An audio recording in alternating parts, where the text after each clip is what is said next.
Okay, welcome students. I am Sonam Madgavkar, Assistant Professor from Government College of Arts, Science and Commerce, Program Bachelor of Science, second year, Subject Botany, Semester 3, Course Code BOC 103, Course Title Plant Anatomy and Embryology.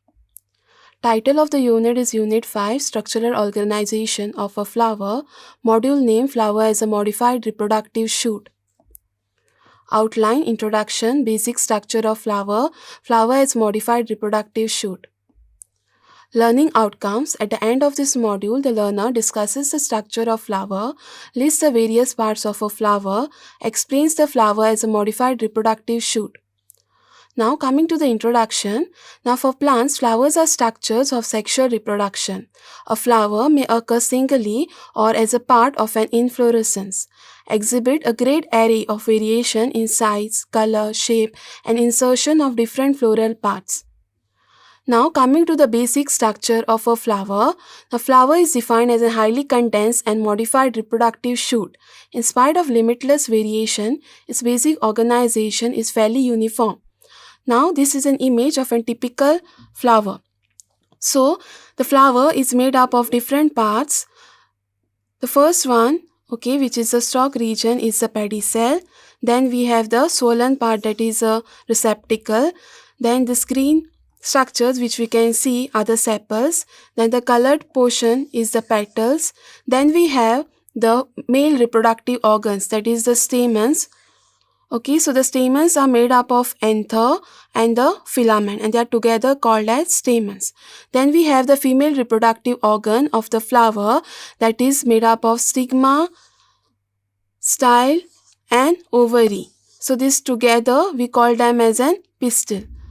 So the stigma, style and ovary is called as a female reproductive organ of an flower, which is together called as an pistil. So in the ovary region, we have the smaller structures which are present, which are called as an ovule. So after fertilization of an flower, the ovary will give rise to the formation of an fruit and the ovules will give rise to the seeds. Basically, each flower has following parts. That is the pedicel, which is the stalk of the flower through which it is connected to a plant. Then bracts, leaf-like structure bearing flowers in their axis. Bracteoles, that is a structure similar to bract, present at the summit of pedicel and subtending the remaining part. Then the receptacle, also called as the thalamus, is a swollen part of the floral axis above the level of the bracteoles.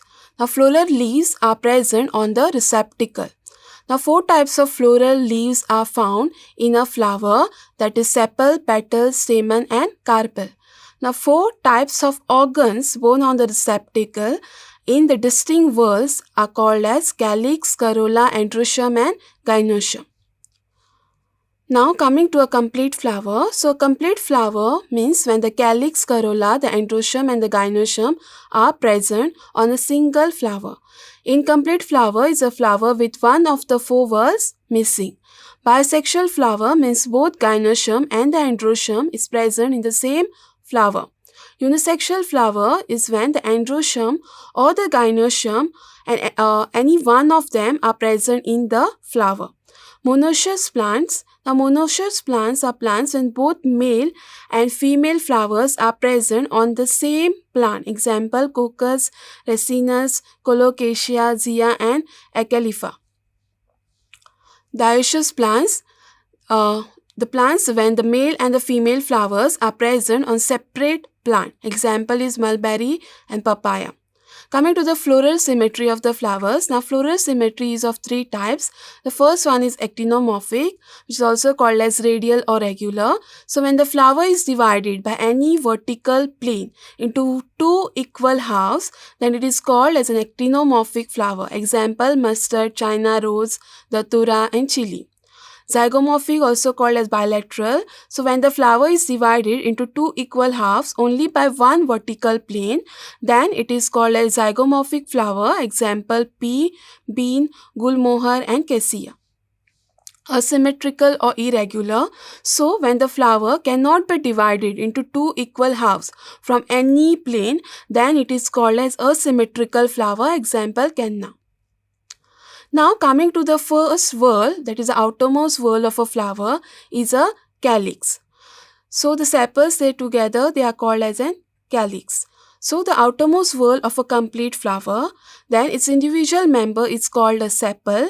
So when all the sepal are fused together, the calyx is described as gamosepalous, and when they are free, it is called as polysepalous. Sepals are generally green in color, okay, or they are sometimes colored and are more or less foliaceous in texture to protect the floral bud. Usually fall soon after the flower opens.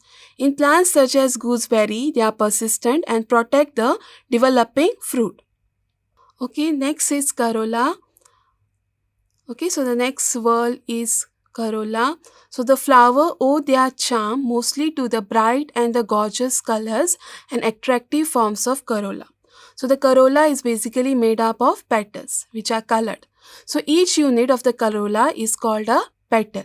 So corolla with free petals is called as polypetalous, and that with fused petals are called as gamopetalous. So on the basis of corolla character, the dicotyledons are further classified into three groups, that is gamopetalae. So plants with gamopetalous corolla, polypetalae, plants with polypetalous corolla, monoclamidae, plants lacking a distinct corolla. So when the sterile appendages in a flower are not distinguishable into calyx and corolla, they are collectively called as an perianth, and their individual member are called as tepals. So corolla and perianth protect the young reproductive organs and help in pollination through their attractive colors. Coming to the next whorl, that is the androecium. So the stamens together form the androecium. So this is a collective name for the male reproductive element, that is the stamens. So stamen is a broad leafy structure bearing a pair of elongated pollen sacs embedded on its inner side, well removed from the apex. So each stamen consists of three parts, that is the filament, the anther and the connective. The connective connects the two lobes of an anther. So the filament is a slender stalk of the stamen and the anther is the expanded head borne by the filament at its tips. So each anther consists of usually of two lobes connected together by a sort of midrib, the connective. So anther bears four chambers or pollen sac, each filled with pollen grains or microspores. So the pollen grains are also called as microspores. Each pollen grains are produced in large quantities in pollen sacs. Coming to the next word, that is the gynoecium. So gynoecium is a female reproductive organ. So the female reproductive apparatus in a flower is called as a gynoecium and its functional units are carpels. Small rounded head of the gynoecium is known as a stigma and the cylinder stalk supporting the stigma is called a style. The swollen basal part of the gynoecium, which forms one or more chamber, is known as an ovary. So the ovary contains one or more little roundish or oval egg-like bodies which are the rudiments of seeds and are known as ovules. So on maturation, the ovary give rise to the fruit and the ovules to the seeds. Now coming to the main topic, that is flower as a modified reproductive shoot. So, most widely accepted view regarding the morphological nature of flower is the classical concept from Goethe's theory of metamorphosis, which was discovered in 1790. So, the flower is homologous to vegetative shoot. The lateral appendages of the flower, that is sepals, petals, stamens and carpels, are morphologically equivalent to the foliage leaves. Now, according to Thorne in 1963, primitive angiosperm flower consisted of an axis with numerous discrete and spirally arranged sterile and fertile appendages. All angiosperm flowers are considered to have evolved by modification of reduction of the various components from primitive flower. Appendages of some primitive flowers show many resemblance with foliar leaves in their initiation, development and vasculature. So the facts which support this theory are homology of floral bud, axis nature of thalamus, leaf-like nature of floral organs. Now coming to the homology of floral bud, the floral bud is identical to vegetative bud in its origin. Position: the floral and vegetative bursts both occur in axillary or terminal position. Modification: now the floral birds in agave, allium sativum, etc. are sometimes modified into vegetative birds or bulbils. This shows reversion of floral birds to the original structure. Next, the axis nature of thalamus. So, thalamus or receptacle of the flower is in fact an axis bearing floral appendages. Since it is highly compressed, distinction between nodes and internodes is lost. Nodes bears floral leaves such as sepal, petals, stamens and carpels. Internodes being very much shortened, all floral leaves appear to arise at the same level. The shoot nature of the thalamus is evident from the following facts. Well-developed internodes, that is, in floral axis, the internodes are usually very much compressed, but in Capparis, Gynandropsis, in Passiflora, etc., well-developed internodes are present between corolla and androecium, which is called as an androphore, androecium and gynoecium, which is called as an gynophore, both androphore and gynophore, which is called as an gynandrophore. Now coming to the monotrous development, now growth of the thalamus usually terminates after the formation of last floral leaves, that is carpels. Sometimes however thalamus continues to grow even after producing floral leaves and then produces ordinary foliage leaves, example rose, pear, larkspur, etc. Then elongated thalamus. So, in some primitive families like Magnoliaceae and Annonaceae, the carpels bearing region of the thalamus elongates like an ordinary stem during the formation of aggregated fruits. It's seen in Michelia champaca, Polyalthia longifolia. Next, the leaf-like nature of floral organs. Now, the following example indicates that floral leaves are homologous to foliage leaves.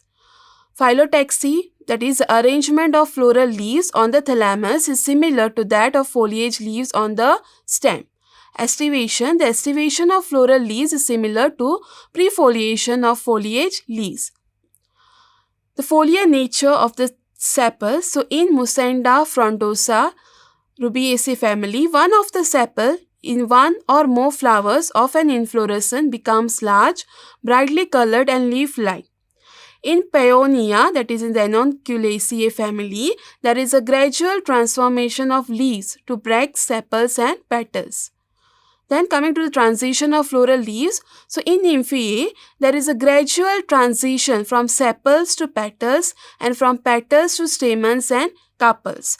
In wild rose, there are only 5 petals while cultivated rose has numerous petals. During the course of evolution, stamens might have transformed into petals. In Zinnia, some of the stamens and carpels become tepaloid or sepaloid. In Canna, there is petaloid stamens and style. These are my references which I have referred to prepare my module. Thank you.